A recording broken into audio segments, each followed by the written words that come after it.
नमस्कार दोस्तों, आज के वीडियो में हम हिंदी के प्रसिद्ध कवि, राष्ट्रीय कवि रामधारी सिंह दिनकर द्वारा रचित उनके सुप्रसिद्ध काव्य रचना उर्वशी के बारे में परिचय प्राप्त करेंगे। उसकी विषय वस्तु, उसकी मुख्य समस्या, उसके पात्रों तथा उसके संबंध में जो डॉक्टर बच्चन सिंह के मत हैं। हम डॉक्टर बच्चन सिंह की पुस्तक से उर्वशी गीति नाट्य की समीक्षा पढ़ेंगे और डॉक्टर बच्चन सिंह उर्वशी काव्य नाट्य या गीति नाट्य के विषय में क्या विचार रखते हैं उसको देखेंगे और इस प्रकार इस नाटक का परिचय प्राप्त करेंगे। रामधारी सिंह दिनकर हिंदी साहित्य के एक अति महत्वपूर्ण कवि हैं। उन्होंने बहुत सी प्रसिद्ध रचनाएं लिखी हैं, जैसे कि रश्मि रथी, कुरुक्षेत्र, परशुराम की प्रतीक्षा, उर्वशी, ये उनके कुछ चर्चित कृतियाँ हैं। ठीक है, तो उसमें से जो हमारे विभिन्न प्रतियोगी परीक्षाओं में लगी हुई रचना है उर्वशी, आज हम उसकी बात करते हैं। तो देखिए, उर्वशी जो गीति नाट्य है या काव्य नाट्य या गीति नाट्य, इसको हम कह सकते हैं, इसकी विधा है। तो इसका प्रकाशन 1961 में होता है। यह दिनकर की दूसरी महत्वाकांक्षापूर्ण काव्य है। बच्चन सिंह कहते हैं कि यह दिनकर की दूसरी महत्वाकांक्षापूर्ण काव्य है। तो पहला उन्होंने माना है अति महत्वाकांक्षी काव्य जो दिनकर का है वो कुरुक्षेत्र है। उसके बाद उर्वशी आता है। उर्वशी गीति नाट्य है। ठीक है, यद्यपि उर्वशी को गीति नाट्य भी कहा गया है, यद्यपि इसमें नाट्य तत्व की कमी है, फिर भी इसे गीति नाट्य या काव्य नाट्य कहा जाता है। उर्वशी कथा काव्य भी अत्यंत झीना है, यानी उर्वशी का जो कथा तत्व है वह अत्यंत झीना है, यानी कि इसमें कथा कम है। पात्रों की संख्या भी बहुत कम है। ठीक, लेकिन जैसा कि हम जानते हैं यह नाटक जो है 5 अंकों में विभाजित है। यह जो काव्य नाट्य है, ये जो गीति नाट्य है, वह 5 अंकों में विभाजित है। इस नाटक का जो प्रारंभ होता है वो कैसे होता है? इस नाट्य प्रबंध में इसकी जो शुरुआत होती है वो कहाँ से होती है? पुरुरवा की राजधानी प्रतिष्ठानपुर के नंदन कानन में अप्सराओं के अवतरण से होता है। यहीं पर उर्वशी और पुरुरवा के बीच प्रेम का अंकुर उगता है या प्रेम का अंकुर फूटता है। तो आपको पता है उर्वशी इस काव्य नाटक की प्रमुख स्त्री पात्र है और पुरुरवा प्रमुख पुरुष पात्र है, और इन्हीं दोनों के बीच की एक तरह से प्रेम कथा है जिसके माध्यम से काम और अध्यात्म की समस्या को इस गीति नाट्य में उठाया गया है। तो उर्वशी और पुरुरवा के बीच प्रेम का अंकुरण कहाँ होता है? पुरुरवा की राजधानी प्रतिष्ठानपुर के नंदन कानन वन में। ठीक है, तो ये पहले अंक में दिखाया जाता है कि पुरुरवा की राजधानी प्रतिष्ठानपुर के नंदन कानन में यानी कि वन में अप्सराओं का अवतरण होता है। वहाँ पहली बार पुरुरवा और उर्वशी के प्रेम के बीच का प्रेम अंकुर होता है। जो द्वितीय अंक है, द्वितीय अंक में क्या होता है? द्वितीय अंक में पुरुरवा की राजमहिषी औशिनरी यानी पुरुरवा की जो पत्नी है औशिनरी को इस प्रेम प्रपंच का समाचार मिल जाता है, उन्हें पता चल जाता है। ठीक, और तृतीय अंक इस नाटक का अति महत्वपूर्ण, इस गीति नाट्य का बहुत ही महत्वपूर्ण अंक तृतीय अंक माना जाता है। तो तृतीय अंक में रति चित्रों का एल्बम कहा जा सकता है। बच्चन सिंह ने तृतीय अंक को रति चित्रों का एल्बम कहा है, ध्यान देने वाली बात है। बच्चन सिंह लिखते हैं कि तृतीय अंक को रति चित्रों का एल्बम कहा जा सकता है। इसका चित्रण अत्यंत समारोहपूर्वक किया गया है। इसी के साथ प्रणय के पार जीवन की चरम उपलब्धि या मोक्ष की आकांक्षा भी अभिव्यक्त है। यानी एक तरफ प्रणय का चित्रण है, प्रेम का और रति चित्र है, ठीक, और दूसरी तरफ जीवन की चरम उपलब्धि, मोक्ष की आकांक्षा भी अभिव्यक्त है। तो यही जो तीसरा अंक है उसी में काम और अध्यात्म की द्वंद्व हमें नज़र आता है। ठीक है, अब चौथे अंक में क्या है? चौथे अंक में उर्वशी अपना नवजात शिशु, जो कि पुरुरवा और उर्वशी के प्रेम संबंधों के बाद होता है, उस अपने नवजात शिशु को उर्वशी चैवन ऋषि की पत्नी सुकन्या को लालन पालन के लिए सौंप देती है। ये चौथे अंक की मूल कथा है। पांचवें अंक में सुकन्या उर्वशी और पुरुरवा के पुत्र आयु को प्रतिष्ठानपुर लेकर जाती है। प्रतिष्ठानपुर जो कि पुरुरवा की राजधानी थी, वहाँ ले जाती है और भरत मुनि के शाप का प्रतिफलन होता है और उर्वशी अदृश्य हो जाती है। यानी कि उर्वशी अपने पुत्र को स्वयं लालन पालन नहीं करती, उसका पालन सुकन्या करती है, च्यवन ऋषि की पत्नी। और जब आयु थोड़ा बड़ा हो जाता है तो सुकन्या उसे ले जाती है प्रतिष्ठानपुर। लेकिन उर्वशी भरत मुनि के शाप से अदृश्य हो जाती है, यानी कि मृत्यु लोक से गायब हो जाती है। और पुरुरवा भी संन्यास ले लेता है और इस प्रकार आयु का लालन पालन की जिम्मेदारी किसे मिल जाती है। उसके बाद आयु को स्वीकार कर लेती है। पुरुरवा की जो पत्नी है जो कि औशी नरी है, वह आयु को स्वीकार कर लेती है। ठीक है, और पुरुरवा संन्यास ले लेता है, उर्वशी अदृश्य हो जाती है। तो ये पूरी कथा है उर्वशी गीति नाट्य में। ठीक, अब देखिए उर्वशी की मूल समस्या क्या है या किस विषय पर आधारित है ये। तो दिनकर की जो रचना है उर्वशी, वह अपनी समस्या कामाध्यात्म के कारण। उर्वशी गीति नाट्य की मूल समस्या क्या है? काम अध्यात्म की समस्या, काम और अध्यात्म के बीच का द्वंद्व।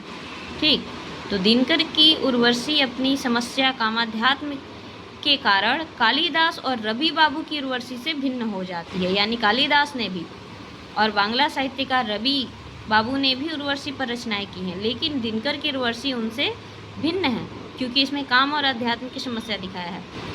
पुरुरवा काम क्रीड़ा से व्याकुल होकर उर्वशी के प्रेम में निमग्न हो जाता है और इस निर्बाध विलास में वह इंद्रिय तथा अतीन्द्रिय प्रेम के साथ साथ परम तत्व के बारे में भी सोचता है। यानी एक तरफ उर्वशी के प्रेम में निमग्न होकर निर्बाध विलास भी करता है, इंद्रिय सुख भी लेता है, और दूसरी तरफ अतीन्द्रिय प्रेम के साथ साथ परम तत्व के बारे में भी सोचता है। काम समाधि अथवा रति सुख के स्मृति चित्रों के समानांतर परम तत्व का चिंतन नहीं चल सकता, जो कि पुरुरवा का यही द्वंद्व है। काम समाधि अथवा रति सुख के साथ साथ वह परम तत्व का भी चिंतन करता है, जबकि दोनों एक साथ नहीं चल सकता। इसी स्थिति को मुक्तिबोध कृत्रिम मनोविज्ञान कहते हैं। ये सब बच्चन सिंह के मत है। काम समाधि अथवा रति सुखों के साथ स्मृति चित्रों के समानांतर परम तत्व चिंतन नहीं चल सकता और इसी स्थिति को मुक्तिबोध कृत्रिम मनोविज्ञान कहते हैं। कामाध्यात्म का सूत्र उन्हें बौद्ध सिद्धों के महासुखवाद से मिला। जो दिनकर ने उर्वशी गीति नाट्य में जो मूल समस्या उठाई है, कामाध्यात्म का सूत्र उठाया है, काम के माध्यम से अध्यात्म की ओर बढ़ने का जो मूल विचार दिनकर ने रखा है इस नाटक में, तो बच्चन सिंह कहते हैं कि कामाध्यात्म का सूत्र उन्हें बौद्ध सिद्धों के महासुखवाद से मिला। सिद्धों में महासुखवाद है ना। महासुखवाद में नारी को अनुष्ठान के रूप में ग्रहण किया जाता था। जो बौद्ध सिद्धों का जो महासुखवाद है, उसमें नारी को अनुष्ठान के रूप में ग्रहण किया जाता था। किंतु उर्वशी में नारी देह के प्रति पूरी आसक्ति है। उर्वशी के कुछ कथन उर्वशी गीति नाट्य से उर्वशी के कुछ कथन यहाँ पर बच्चन सिंह ने कोट किए हैं, जिसमें उर्वशी का नारी देह के प्रति पूरी आसक्ति नजर आती है। वह कहती है, देह डूबने चली अतल मन के आकुल सागर में।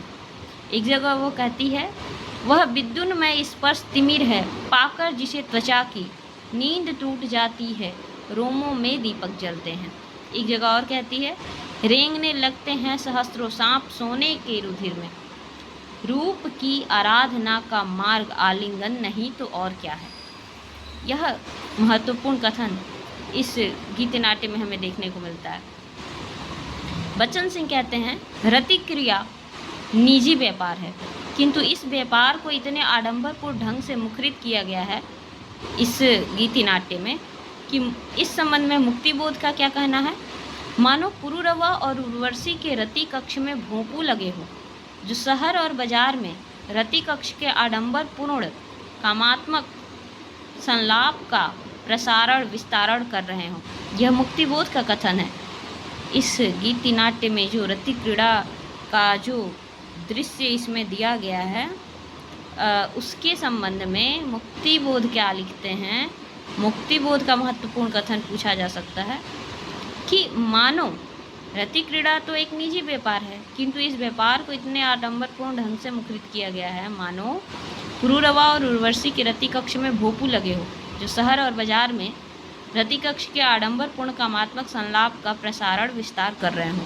यह मुक्तिबोध का कथन है, ध्यान रखिए। जिस तरह रति सुख दैहिक विलास है, उसी तरह परम तत्व की खोज एक मानसिक विलास है।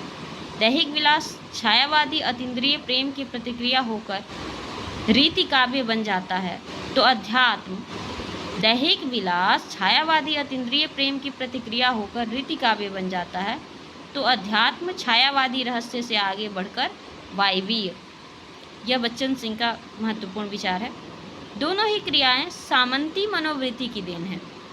इसी प्रवृत्ति के कारण चैवन सुकन्या के गृहस्थ प्रेम का इसी प्रवृत्ति का परिणाम है चैवन और सुकन्या के गृहस्थ प्रेम का कमजोर चित्रण। यानी कि इस गीत नाट्य में जितना ज़्यादा उर्वशी और पुरूरवा के प्रेम का जितना अधिक चित्रण किया गया है, चैवन और सुकन्या के गृहस्थ प्रेम का उतना ही कमजोर चित्रण है।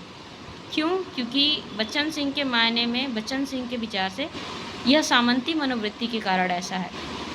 कहाँ पुरूरवा उर्वशी का उन्मत्त प्रेम और कहाँ चैवन सुकन्या का स्थिर और प्रशांत प्रेम। औशिनरी को सुकन्या मध्यकालीन तर्क से समझा देती है। औशिनरी जो कि पुरूरवा की पत्नी है, जिसको पता चलता है उर्वशी और पुरूरवा के प्रेम संबंधों का, तो सुकन्या उसको किस प्रकार संतावना देती है, मध्यकालीन तर्क देकर उसे समझाती है। क्या कहती है? और त्रिया जो अबला मात्र आंसू केवल करुणा है।